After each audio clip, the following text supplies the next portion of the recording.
चाहूँगा कि एक प्राइवेट पब्लिशर है VGS ब्रिलियंट सर्विस नाम से, जिन्होंने अपने सोशल स्टडीज़ क्वेश्चन बैंक के अंदर एक फ़ोटो क्रिएट कर कर फ़ोटो डाला उसने, जिसने ये कोशिश की है कि इस्लाम मज़हब को बदनाम किया जाए,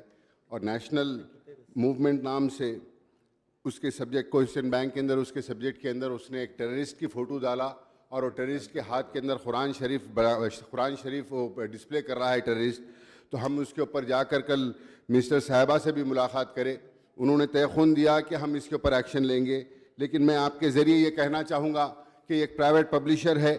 मैं हुकूमत से ये गुजारिश करूँगा कि जब कभी भी कोई प्राइवेट पब्लिशर कोई भी चीज़ एजुकेशन तालीम के लिए पब्लिश करता है तो उसकी स्क्रूटनी की जाए, हुकूमत उसकी स्क्रूटनी करे, और हुकूमत ये देखे कि कोई भी ऐसे किसी भी मज़हब को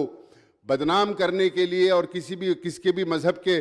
को इश्तियाल में लेकर आने के लिए जो चीज़ मनसूबाबंद तरीके से की जा रही है उसके ऊपर उसको स्क्रूटनी करने के लिए एक महकमा बनाए, ताकि जिसके जो मन में आया वो छाप दे, उसके बाद माफ़ीनामा मांग ले। हज़ारों करोड़ों मुसलमानों की दिल आज़ारी हो रही है इसके अंदर। तो मैं आपके ज़रिए हुकूमत से यही कहूँगा कि वो आज भी ऑफलाइन में है, ऑनलाइन से तो वो इमेज निकाल दिया गया लेकिन ऑफलाइन में है। मैं यही करूँगा कि इमीडिएटली वो ऑफलाइन से भी वो इमेज निकाला जाए और उस VGS ब्रिलियंट सर्विस पब्लिशर के ऊपर सख्त से सख्त कार्रवाई की जाए, ताकि दोबारा इस तरीके की हरकत कोई ना कर सके। शुक्रिया। కోరకంటి చంద్ర గారు మినిస్టర్ సభ్యులు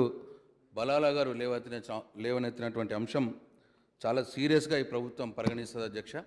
ఆ ప్రైవేట్ పబ్లిషర్ పైన అట్లాగే ఆ ఫోటోలు ఆఫ్లైన్లో కూడా వెళ్ళే విధంగా ఇమ్మీడియట్గా చర్యలు తీసుకోబడుతుందని చెప్పి తమ ద్వారా సభ్యుడికి మనం చేస్తా ఉన్నాం అధ్యక్ష. కోరకంటి